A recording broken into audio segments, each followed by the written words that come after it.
Well, hi guys. What you're looking at is a amplifier module out of a Wavetek model 1801A sweep generator. I picked this up here a few days ago, and no guarantees it work other than it powered on. Typical thing you find on eBay where it says that don't have the proper equipment to check it, so sell it as though it's not, not knowing whether it works or not. Well, obviously it didn't work.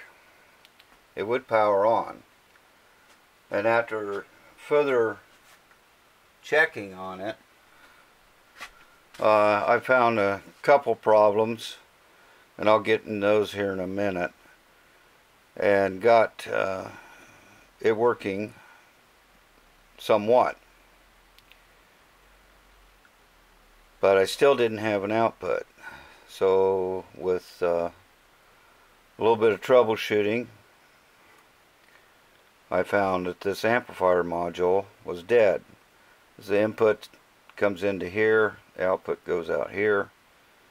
So effectively I had an input, but I had no output.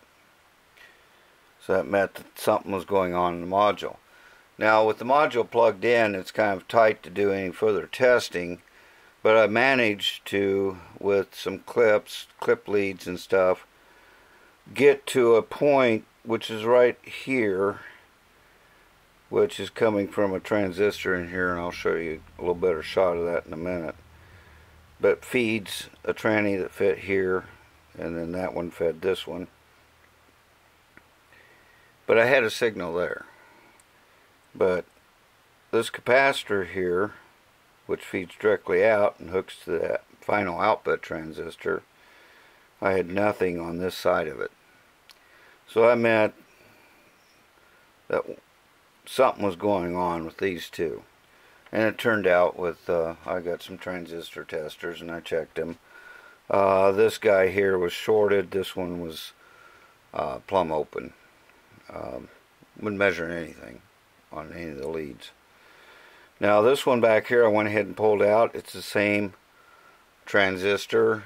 They're numbered SD1006s. And I'm going to go ahead and replace it, although it tested good. And the main reason is I had to order these, and the shipping's the same whether I order 2 or 3. And they're not super high priced. They are obsolete.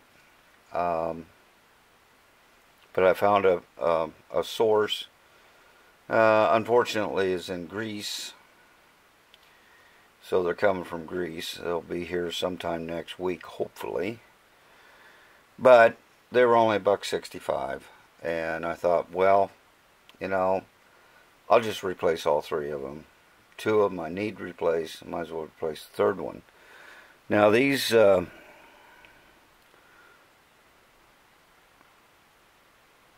know if I can get it to focus.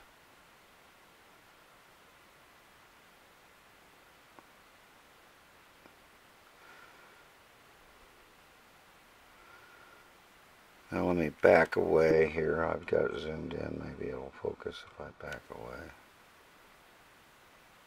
Bring her up slowly.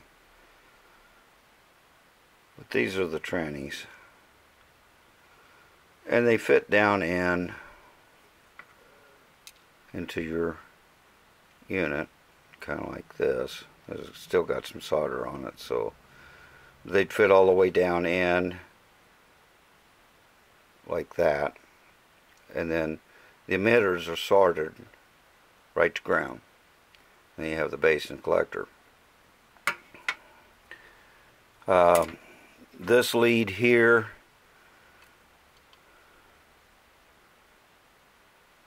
comes from a transistor which is right down in there. You can kind of see it better from the back side. That's it right there. That's how they would protrude through. These are different type of transistors. That one tested good. Plus the fact I was getting a signal there meant that it's good. Anyway, consequently, I measured and checked most of all the components around here, and as well as on the rest of the unit, and found that everything is pretty good, although there's several resistors that goes with that. A lot of them are sitting right here. I'm going to go ahead and replace most of those. These two guys here, and see if I can zoom in on those a little bit.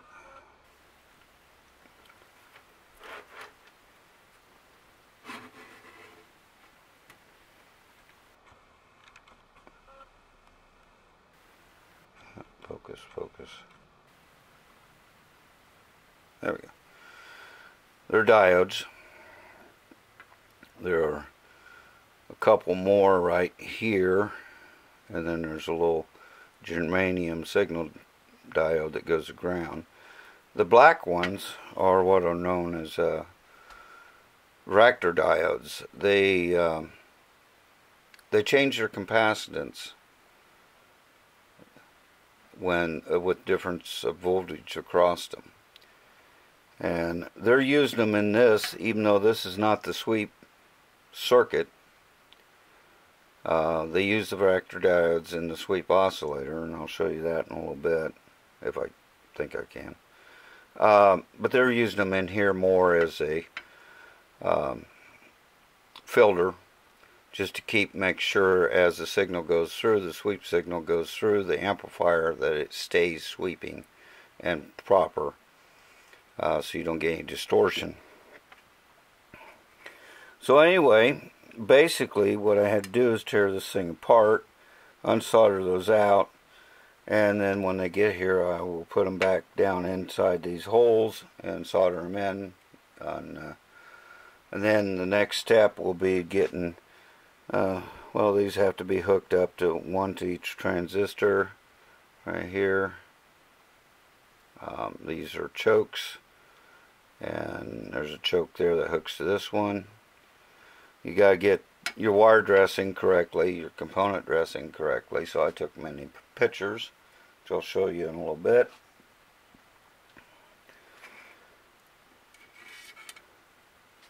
So that's where that's at right now. Don't really have a whole lot of other information. The rest of the transistors on here are for regulation of voltage, keeping the voltage to everything correct, and also blanking circuit feeds and stuff going into this. The pretty much all these everything else on here is viable. I can get, if needed, through Mauser or DigiKey at really reasonable. This big guy here is just 2 transistors in one package, and I can get that even at Mauser. Pretty reasonable. I think they're like 50 cents or something. These little guys down here, right here, and here, and here, just regular trannies, high frequency but regular generic transistors, and they run like 20 cents or 15 cents or something like that on Mauser. That's the nice thing about the Wavetek. Every part in it, pretty much, except for these finals, I can get off Mauser. There are 2 ICs in the unit. One is a voltage regulator in the power supply. The other one is a op amp that's also in the power supply. Both of those are modern, off-the-shelf parts that I can get from Mauser if ever needed. The power supply is working fine. So the nice thing about Waveteks, they're jelly bean part units. Everything's off the shelf. So anywhere from the power transformer to potentiometers to transistors, ICs, any ICs that which is usually op amps of some sort. So anyway, now I went ahead and pulled the other modules out. These modules are covered up with shields, and which are like this. They're steel, fairly heavy gauge steel. They're actually quite heavy. And so I went ahead and pulled the rest of the modules out. I thought maybe you might like to see what's in the other modules. There's various modules in there. There's a sweep module that basically sets up the sweep rate and everything. Some other modules in there. The Wavetek 1801A ranges from frequencies from 1 megahertz, well, as a standard piece of equipment, 1 megahertz to 500 megahertz. As an option, you can get a band B or band 2, which takes you from 450 megahertz up to 950 megahertz. The unit I've got's got the option in. So one of the modules is just for that. It is that second band. And you got a marker adder circuit. You've got the sweep mixer module and stuff. So I thought I'd show some of these to you.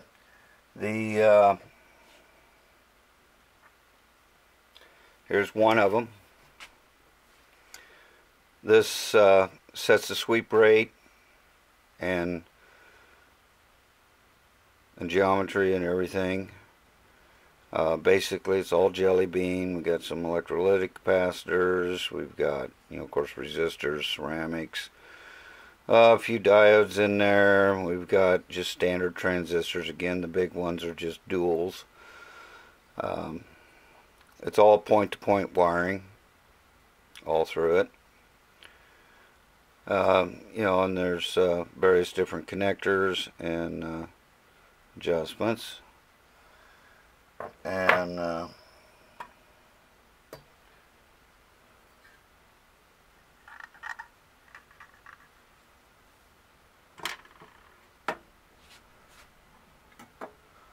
this is the high frequency module. This guy is the one that goes 450 to 500, or 450, excuse me, to 950. The main thing is inside. Now I'm not going to pull the shield's soldered on. I'm not going to pull it off. There's just a single transistor with a couple of Rector Diodes in there, and a coil and a capacitor and some resistors. Not much inside it. The main signal comes out on this, feed in over here.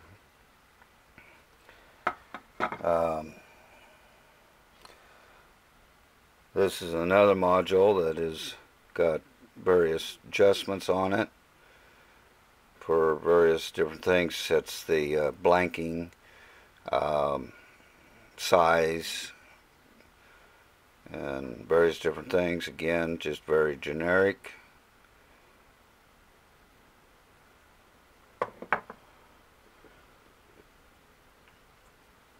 Another little module here. You have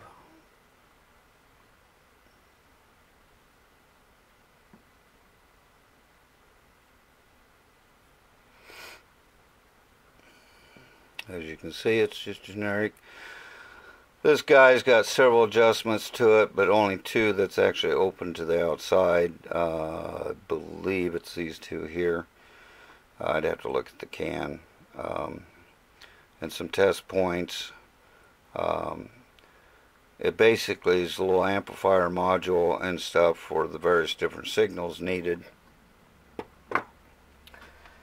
And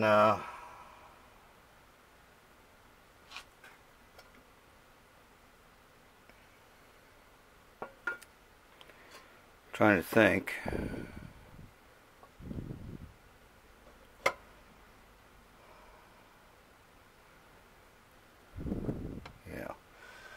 this guy is the actual mixer oscillator. So this is what's the magic. It does the sweep. Things kind of bright, shiny. Again, a lot of generic parts, and then inside these two cans is the sweep circuits. Again, with just a couple transistors and various different other components. Now I thought I'd also let you look at one of the, it's got three different marker modules in it, a 1 megahertz harmonic, and a 10 megahertz harmonic, and a 50, and I pulled the 50 out and opened it up, and that's effectively all there is to it. It only has two actual plugs, an adjustment for gain. Basically, this is your crystal oscillator here, transistors underneath, and it's poked up inside the coil package a little bit. These guys over here is just in there for amplifying the signal from the oscillator, and the rest of it's just basic resistors, capacitors, a few diodes. That's all there is to it. All of them are the same, other than a little difference in the coil and the I don't know if you can see that, 50.0000, but the crystal. So the 1 would have a 1.000 megahertz, and then the 10 would be 10.0000, and so on. So not much to them. Again, they're all generic components. Jelly bean, you can get them off everywhere, off the Mauser or DigiKey or any one of the electronic supply houses. Now I'll kind of reposition the camera here and show you some others. The unit itself, probably just kind of back out here. Okay, I'm back. Took me a little longer because batteries went dead. That's why we kind of got cut off there, but that's okay. I got what I wanted done. I thought while I was at it, I'd go ahead and put the covers back on and put the modules back in that I'm not messing with, so you kind of get an idea how they fit in here and into the different areas. And these are your markers here, and the sweep rate is the output here. This is the module that gives the 450 to 950 band, and also the amplifier, which fits down in here, will feed into here. And this is just a feed through to here, which feeds over to here, which is your attenuator. Your coarse attenuator's in here, which is just a rotary switch like you would have on any generator for coarse adjustment, and then the fine adjustments on the back here, which is just a potentiometer. We have the sweep oscillator here, which feeds into the amplifier, and then there's another module that fits in here. That is the sweep drive circuit, and it fits right in this place. It's out only simply because it's easier to get this one out and unplugged. Rest of it is just basically, you got your push button excuse me, push button switches here, which I'll show the face here in a minute, for your markers, and of course your coarse and fine attenuation output. You got your frequency controls here, both the coarse and the fine. This is your band switch here. Don't know, you know, there's controls in here for the sweep rate, and don't know if I can show much of this. Like I say, here's your different push button switches. One interesting thing about this, there's an older model of these that's out there for sale. It's the 1002. It's about like 10 years older. This is from around 84. And the older module is from the 70s, early 70s maybe. So it has a little bit less controls on it. It's like 1 or 0. I'm not sure if it's 0 to 500 or 1 to 500 megahertz. But this model, the 1801s, and there's 3 models, A, B, and C. This little device right here, which I'll show the front where it goes out, is a detector. It's got a built-in detector, so you don't have to use a detector probe unless you want to. Now it does have a detector input, which is right here. But if you don't want to, or you don't have one, you can actually feed back into this, where normally you would hook your detector probe. Instead, you just use a regular cable and hook up to your unit of test, your TV or whatever you're testing and working on. But it's got the built-in detector, and there's a switch to switch it in or out. Now on the back, and I may have to lift the camera up. I probably will have to. We'll kind of set you there, and loosen this. We'll kind of go up a little ways.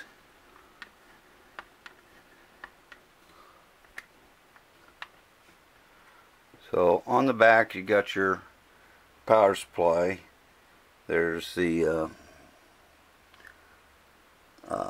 LM741 op amp. There's the voltage regulator, filter caps, power plug, hooks in for feeding the power out to the harness, and various other transistors. This power supply actually produces 3 main voltages. We have these 3 pass-through transistors. The rest of the circuitry controls those. The 3 different voltages are plus 18 volts, minus 18 volts, and minus 20 volts. The plus 18 volts is regulated and has adjustment here to adjust it. It's the only one that's adjustable. The other 2 are set. And so basically what it does is the rest of this circuitry measures that voltage through these various transistors and checks them, at least on the minus 18 and the minus 20, and adjusts the bias on these transistors so that they either, if they need to, if it's getting a little low, they can pass more. If it's getting a little high, they can cut back. And then back here you have, I don't have the back panel here, but let's see. This would be the horizontal, goes your horizontal scope, your vertical, which goes to the vertical on your scope, and then this is the external marker in, and of course fuse, and a switch over here for internal 115 or 230 volts. And then this little connector here is for a remote. You could actually plug a remote on this and remotely control the front panel controls, or what they do, such as sweep rate and frequency and things of that nature. When you don't have the remote, then it has this plug which shorts out the various different connections so that it operates from the front panel. And what I mean by horizontal and vertical, with sweep generators like these, you run your scope in XY mode, and one of your channels will be the X-axis, horizontal, and that hooks to the horizontal, and the other one will be the vertical, or the Y-axis, which hooks to the vertical. Alright, now we'll flip this down and let you see the front. This thing is kind of heavy, so hopefully this is coming in pretty decently. We have our band switch here, up 1 to 500, down 450 to 950. This is your coarse frequency control. This is your fine frequency control. Your coarse attenuator. Your fine attenuator. This is your level control, which actually connects to this so that you can actually use presets of 0.5 dB. And each one of the marks will be like 0.5 dB on it, up or down, whichever way you want to go. Here's your markers. Like I say, I've got 3. One harmonic is basically 1 megahertz harmonic marker, 10 harmonic or 10 megahertz marker, and 50 is 50 megahertz marker. You can have various different other types of options in here. You don't have to have those. Some of these come with none. Here's your RF in. This is the built-in detector. You would, if you're going to use it, you'd flip this switch up for internal and use it. If you're going to use the external, which is DMOD in, which is this one. RF out. This is your marker size. Basically your width and size. Size control up here, width is here. And then this is your sweep rate. It's already setting on CW right down here, if you can see that. Otherwise you set it here and you adjust the sweep width, how wide you want the sweep to be. This is sweep time. How quickly does it sweep? So it varies anywhere from, well, I can have line, I can have 10, adjustable from 10 milliseconds to 1 millisecond, adjustable from 100 milliseconds to 10 milliseconds, adjustable from 10 seconds to 1 second, or 100 seconds to 10 seconds, and then manual. And this rep time here is used only with the 10 to 1. This is actually was used for what a lot of these were intended for, which was for cable TV lines and stuff, and their equipment and stuff, which cover a wide range of frequencies. And you can actually set this thing up at full width, pretty much sweep the entire gauntlet of the entire frequency on a band, and then this would adjust accordingly. Same way as ALC in, which works in conjunction with a switch that's internal on here, and with the back control. And what it's for is you can actually have a little difference in just your markers being here. You can actually adjust certain markers, larger or smaller. You can actually plot in between the markers and stuff. So if you got, if you're trying to see losses in your line or something, like your cable TV over a wide range, sweeping over a wide range, and you're looking for losses, and you pinpoint something that is of interest, you can actually plot it out and stuff by using some other options added that you'd plug into here and on the back. Other than that, that's pretty much it. Now, the 1001 or 1002 model actually will tilt. This doesn't tilt. When you pull it, it actually modulates the markers. Until I get it fully working, I won't know exactly what that for sure. The manual doesn't really show much on it. Just says it's in modulation that's added to the marker. So now, I was saying that I had some problems initially with the unit, and I had to work on them. Well, I'm going to flip this thing upside down and show you what I had found. And let me lower you down a little bit here.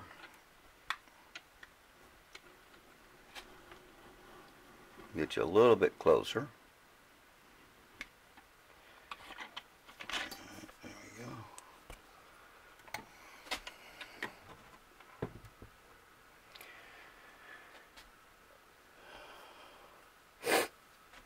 Now, these plug-in modules, these plugs, here's the underside of them, are,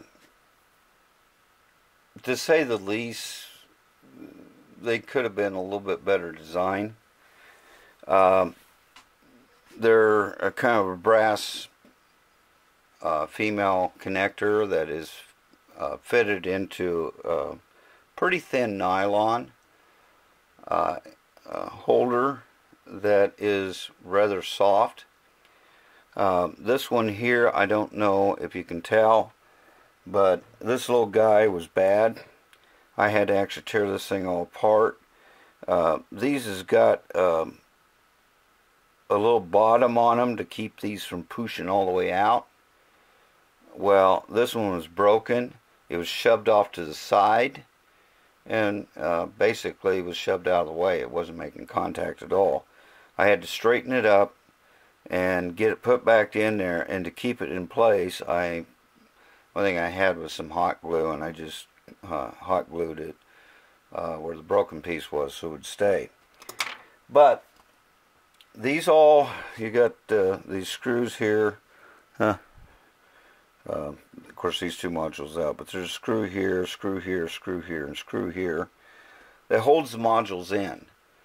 Now you want to make sure those are tight if you get one that's not wanting to work right.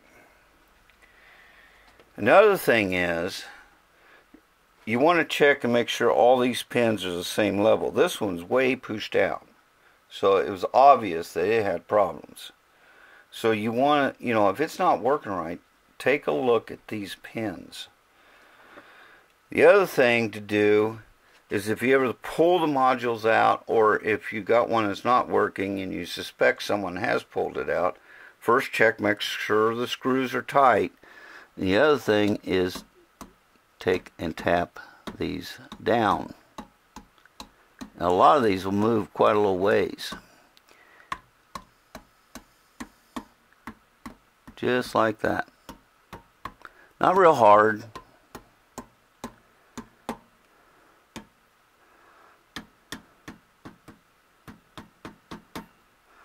Just lightly, but they'll move quite a bit.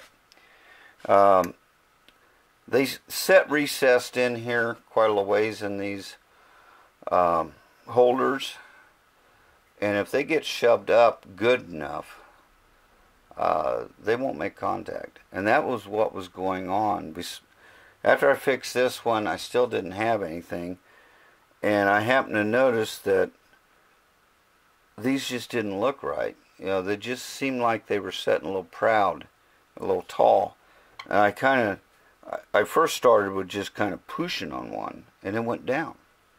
I thought, well, heck, I went through every last one of them was that way. All of them moved 1/8 of an inch anyway. And then at that point, I had the unit working. I didn't have RF out because of that amplifier, but everything else was working. The one thing I noticed, my horizontal, which should have a triangle wave on it, was not working. Nothing was there. Once I got those pushed down, it started working. So if you ever get one, that's something that you might want to, and it's not working. Now if it's working fine, don't worry about it. But if it's not working, before you condemn a module or figure out, I'm going to have to get some transistors or start checking trannies or resistors or whatever, check and make sure that both the screw is in here and it's locked down tight, and none of these are setting too high, much higher than the others, and then go along just the back end of your screwdriver handle and just kind of tap them, and you'll, if they're not down, you'll see them drop, and then try it again. So at this point, that's all I can say about this. When the trannies get in here, I'll make another video. Until then, that's about all I've got to say about this. This poor thing has been through, it's missing the bottom. It never came with it. I'll have to make up a bottom for it. But the sides and the tops with it. And so anyway, I can't think of anything else to put in this video. So I'm going to end the video here, call this part 1 on the Wavetek 1801A. And when the trannies get in, hopefully next week, we'll go from there. So if you like the video, give it a thumbs up. Please comment. I don't really get into answering the comments too much right on the comments. I will be making a comment video to answer some comments and everything. I do want to go ahead and say at this time, thanks to my new subscribers, and thanks to those people who have given me quite great and wonderful encouraging words in the comments. Thank you for watching and commenting. So write a comment. You know, I read every one of them. And you know, if you like this stuff, you like vintage stuff, like seeing stuff be worked on, theory being taught, and things of this nature, and you haven't subscribed, please subscribe. I'll see you guys on the next video, and thanks for watching.